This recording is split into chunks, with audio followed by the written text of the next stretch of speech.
Yo, what's good, YouTube? It's your boy Ty Johnny back with another live video reaction, whatever you want to call it. Make sure you like, comment, subscribe, hit that post notification bell to see more of me. We all gonna eat as a family, as the great words of Ace Boogie goes. Everybody eats beef. If you're new to the channel, give you 5 seconds to sub up. Now that you're subbed up, I want to say I appreciate you for subbing up, and if you didn't, I'm going to find you and sub up anyway. If you're in Alaska or Australia, anywhere you at, it doesn't matter. I'm going to find you and sub up. So just do it now.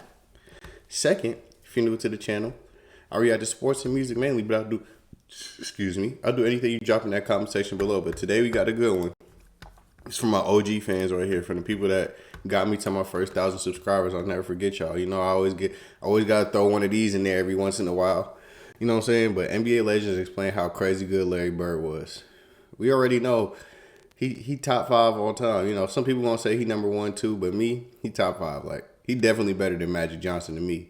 A lot of people like Magic more. A lot of people in my generation really think Magic is better, but no. Anna, who gave us an 80s to remember by lighting up a battle between the Celtics and the Lakers, will forever be heralded as one of the players who saved basketball. Bird and Magic's coast-to-coast war and jaw-dropping styles gave the NBA the boost it needed before the emergence of Michael Jordan. But for Bird, with 3 titles, 2 Finals MVPs, and 3 consecutive MVP seasons, some forget just how good he really was. Today we look at NBA players explaining how crazy good Larry Bird was in his prime. Before we get into all that, if you want to win a PS5 with NBA 2K22 and Madden NFL 22 included, leave a like, comment, subscribe, and turn on notifications to enter the giveaway. 22? When speaking of the NBA's greatest of all time, there's always 5 or 10 guys that hit the list. Each carries a different generation. From 50s Bill Russell to 60s Wilt Chamberlain or 70s Kareem Abdul-Jabbar, 80s Magic Johnson, 90s Michael Jordan, 2000s Shaquille O'Neal and Kobe Bryant, to today's LeBron James. Some get overlooked when they shouldn't, for example, Tim Duncan. And others get left behind because of the lack of titles, like Charles Barkley.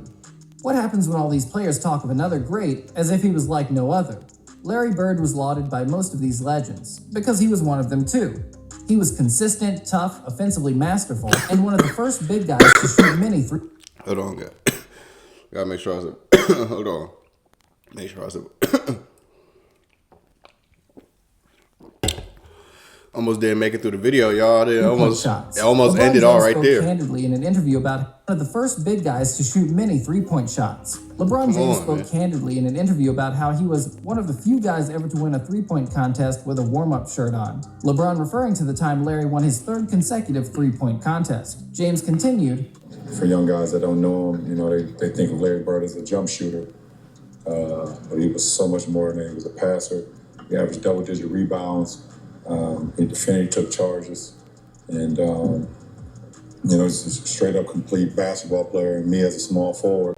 Later in his career, LeBron adapted his game to the new way of basketball, which was a charge led by the Golden State Warriors in shooting more from behind the arc. LeBron was considered a big guy, but began shooting more threes, and no doubt was heavily influenced by the fact that Larry Legend had already achieved this feat in the 80s. In another interview, when asked about his top 3 of all time, LeBron put Larry Bird firmly in there with MJ and Dr. J. Oh my God. 3, Larry Bird, Dr. J. Michael. Shaq had a very different opinion on Larry initially. He said he disliked Bird because he was jealous. He thought, how could this regular-looking guy do everything? Never really had a chance to play. Let's have a moment of appreciation that LeBron understands that Larry is one of the GOATs. He got him in his top 3. Because some people would have put themselves in there, but he put Larry. He know. At least Bron know, you know what I'm saying? A lot of people don't like Bron, but he's still humble. I mean, of course, he's gonna have times where he don't be humble. You gotta, you know, talk his trash, but he know the OGs is like that for real.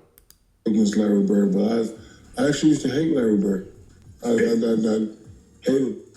Shaq soon realized as he grew older and wiser that despite getting the luck of the Irish with the Celtics, Larry made his own luck when it came to shooting the ball. Shaq, at 7'1", of course, had a completely different style of game at the time. He was built to the max and used brute force to impose his will on the defense and rack up the points, blocks, and rebounds. Shaq was also faster than most give him credit for, particularly in the early part of his career. O'Neal the rebound, now the Magic with a final shot chance. O'Neal runs the floor, takes it all the way. Bird was notoriously slow, which was all the more testament to his skill set, but his basketball IQ was just on a different planet. He once sank a shot from behind the backboard, which O'Neal chalked down to a fluke following a bet with his friend. San Vincent to Bird, and it goes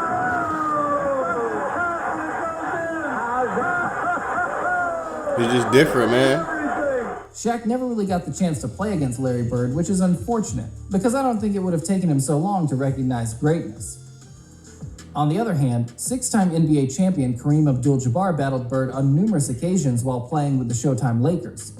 Bird got the better of him in the 1984 finals, and took another two in a decade that was largely dominated by the purple and gold. Kareem spoke about how Larry might have been the best he had played against and said, how good was Bird? I don't think people look at him and think, oh, he's a white guy, slow guy. The chubby white guy, he wore us out, man.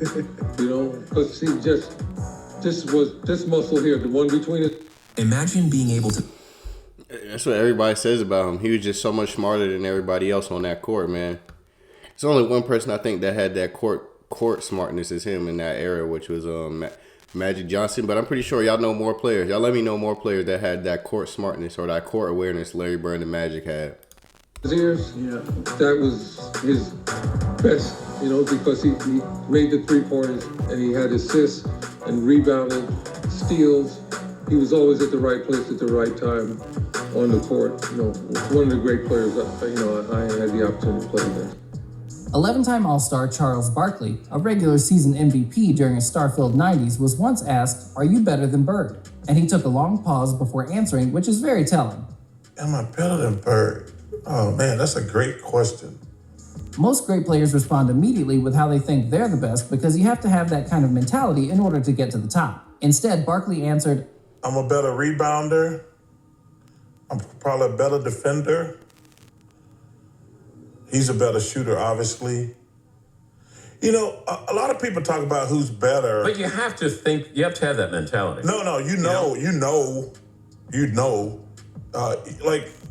I think, you know, it's a team game. I think deep down he knew that Bird was a better player. And for someone as good as Chuck knows. to be stumped like that in an interview shows you how heavy the weight of Larry Bird's legacy was. He knows Bird was better. Kevin McHale also references how unreal Bird was to play with. McHale was Bird's right-hand man while playing with Boston, claiming the Sixth Man of the Year award twice, along with 7 All-Star appearances. His story of a specific Detroit game is fascinating. There was a bit of time left on the clock, and we had beaten Detroit, and I just scored 56, and I'm walking off the court, and Larry said, "Where are you going?" I said, "I'm done." I said, "I'm exhausted. I'm tired." Larry goes, "Don't do it, man, because when I get that hot, I'm not coming out of the game." A week later, he got that hot. He looked at me at about 50 points, and he looked at me and said, "I told you." The pair would go on to win 3 titles together. And McHale would continue to tell stories that live on in Celtics folklore forevermore. A highlight being a throwback from Bird's brutal trash talk at a game in Phoenix. We have a play, out of bounds play, I'm taking it out, and Larry says, "I'm going to bust off the play, and I'm just going to come out, and I'm going to shoot a 3, and I'm like, "We're down 2. I'm like, "No, don't do that." I'm like, "Let's shoot a 2, please. Go in the hole, try to get fouled. Let's just get into overtime, see if we can't win this game." And Larry says, "No, I'm just going to bust a 3 on him." I'm like, "Oh my gosh." So he tells the Phoenix bench, tells the coaches, "Yeah, I'm just fixing to bust a 3 on you guys. Just go home. I'm tired of it." And he gets the ball, jumps out, busts the play, comes out, gets the ball at the slot, shoots the ball. As the ball's in the air, he kind of turns towards the Phoenix bench and yells, "Told you so." Larry's mental game was such that he could just open up any team and tear them. Imagine playing with Bird, like being Kevin McHale or Danny Ainge. Oh my goodness. You have unlimited stories about why Larry is a legend, man, literally. Because you got to think, even Kevin McHale, like, against him, you know, it'd be your own teammates, not in a bad way, but, like, I'm on the same wavelength as Kevin McHale. Like, all we need is 2, bro. We don't need to do no extra. No, he's like, "Nah, I'm the leader. I think I know what I'm doing." To be honest, I'm trusting Larry with the last shot regardless after everything I've seen. I understand where Kevin McHale's coming from as well, but I'm definitely trusting Larry with that last tray ball. And he told the Phoenix bench is crazy. Like, you got to understand, a lot of people can't back up what they talking about. Them apart. He would use psychological warfare on a regular basis. Players speak of his toughness not because of his size or physicality, but because of his mind. He would impose his will on the opposition and could force them off their game just as much as he could switch on his. A mastermind at trash talk tactics, Larry Bird will forever go down in history as one of the greatest trash talkers of all time. And in the 80s, that mattered. With players such as Bill Laimbeer, Hakeem Olajuwon, Magic Johnson, and the eventual emergence of Michael Jordan, Bird did what was necessary in order to gain that mental edge that took him over the top. James Worthy, the 1988 Finals MVP, simply stated that Larry was trash-talking all the time, but the problem was he could back it up. Yeah, he could back it up. So, Isn't it crazy? I just said that. When you're arrogant and you can back it up, you're not arrogant, you're just good. And Larry was good. Even Worthy's former teammate Magic Johnson spoke on the fact that he had a real dislike for Larry Bird as far back as their college playing days for the very reason that Larry would constantly get the better of him. Johnson claimed in a recent interview during a press build-up for the Broadway play about the pair that after he beat Larry in the NCAA championship game in 1979, the most watched college basketball game ever, by the time he got to the Lakers, they were 0-8 to the Celtics. You had to hate the Celtics to beat them because when I got here, we were 0-4, I think 8, and then the first time against the Celtics, and then in championship series. And then we lost that in 84. That made us 0-9, I believe. And later is quoted as saying, "When I played, Larry Bird was the only one I feared." Not bad when hearing it from a 5-time champion and one of the true great basketball players of all time. At the 2019 NBA Awards, Johnson received the NBA Lifetime Achievement Award, but it was shared with guess who? Larry Bird. Bird was simply the king of talking the talk, then actually going out and walking the walk. Listen, man. Retirement is great for you because you never talked this long.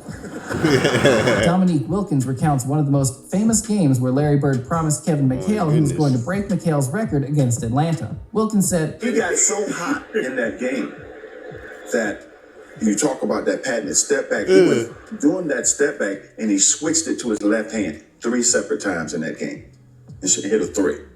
He was scoring anywhere on the floor that he wanted. Is this when the bench was giving each other 5? The bench was giving each other 5. So did you get in a fight with them after the game? Forget Larry. Did you beat anybody on the bench? You giving 5, he's scoring on me. Every one of those guys got fined $3,000. Larry's legend lives on because of the greats that want to tell them. The reason there's a list of top 10 players who consistently call Bird their toughest opponent or one of their all-time greats is because Larry himself is in that list. Larry is a top 10 baller of all time. His style doesn't matter when his skill sinks the opposition. Because above all, the opposition will remember. They'll remember the steals, the shots, the clutch plays, and the trash talk. They'll remember the Bird from the early 80s, not from the early 90s. The Larry who stepped out on the court in his warm-up jacket and made Michael Jordan recoil in envy. MJ announced, He took off his top yet. I didn't see when he took off his top. Well, when Bird did, it was all business. He may as well have taken a mop and bucket to the floor because he was about to clean up. He was an impetuous and never relenting opponent that took the life from anyone who stepped onto his battlefield.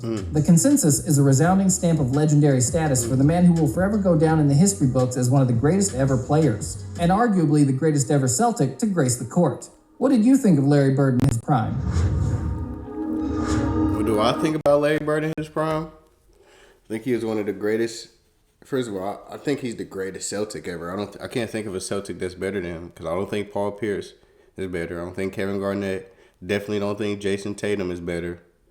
Yeah, Jason Tatum could be bigger, faster, the new generation, dunking and all that, but he ain't getting them chips. If Larry was on the Lakers, on the Celtics today, they would be winning so much more. They would be in that championship almost every year if he was there today with Tatum and Brown, and he would be the best player on the team. That's what I want to say. Second, my favorite moment of this video, though, even though he didn't ask that, I'm going to let y'all know. And then I'm going to ask you ask you to comment yours as well. But my favorite moment of this video is always the Dominique 60 points. He was frying them. He was frying them so bad, he had the Hawks bench happy. Like, that's crazy. You cooking them that bad that you got the other team bench wilding out. That's funny. I ain't gonna lie. But y'all let me know your favorite Larry moment in the comment section below. And y'all let me know why you think Larry Bird is so crazy good. I know why. It's just his mentality to me. His mentality and how he carries and thinks about the game of basketball. That's why he's so good. I'm not gonna lie to you, but this is the end of the video. Y'all let me know how y'all felt about the video in the comment section below and comment something else y'all want me to watch. Also, I need you to do these 3 other things, which is like, subscribe, and hit that post notification bell to see more of me. And we all gonna eat as a family. And I'm going to see y'all when I see y'all. I love y'all. If you made it to the end of this video, I appreciate you. Peace.